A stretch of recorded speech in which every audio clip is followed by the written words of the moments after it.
Binatukan ni Congressman Richard Gomez ang presidente ng Philippine Fencing Association. At dahil po dyan, posibleng maharap sa ethics complaint ang kongresista. Ang punot-dulo ng pananakit, alamin sa frontline report ni Ian Suyu. Sa kuha ng CCTV na nakalap ng News 5, makikita ang pamamatok ni Leyte 4th District Representative Richard Gomez. Ang binatukan niya, si Rene Gacuma, presidente ng Philippine Fencing Association. Nangyari yan sa 2025 Southeast Asian Games sa Thailand. Kwento ni Gacuma sa News 5, punot dulo ng pananakit ni Goma ay dahil pinalitan ang panlaban ng Pilipinas sa individual women's epee event. Kahit number 1 women's epee fencer sa bansa si Alexa Larazabal na taga Ormoc City, iba pa rin ang pinanlaban. Bakit? Sabi ni Gacuma, hindi regular na nag-eensayo si Larazabal, kaya siya pinalitan. Noong araw ng kompetisyon, dumating si Gomez. Lumapit daw si Gacuma para batiin ang kongresista matapos itong mag-silver sa shotgun shooting team event.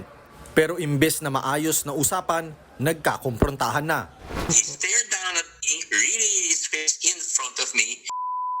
Rene, sino ba nagsabi sa'yo na ikaw pwede yung palitan ang athlete? Paano yung moral ng team? When I turned my back already to leave the scene, inabutan ako ng masakit at malakas na batok sa batok ko, ng hampas ng kamao niya.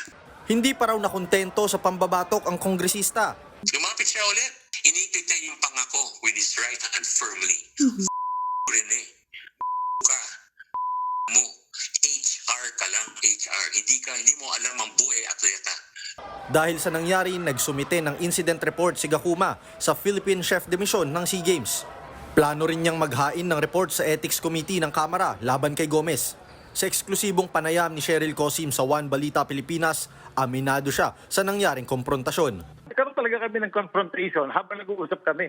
Lumalapit sa akin eh. Alam ka naman halikan ko sa doon. Kung gano'n na niya, sino ba naman ako para umatras?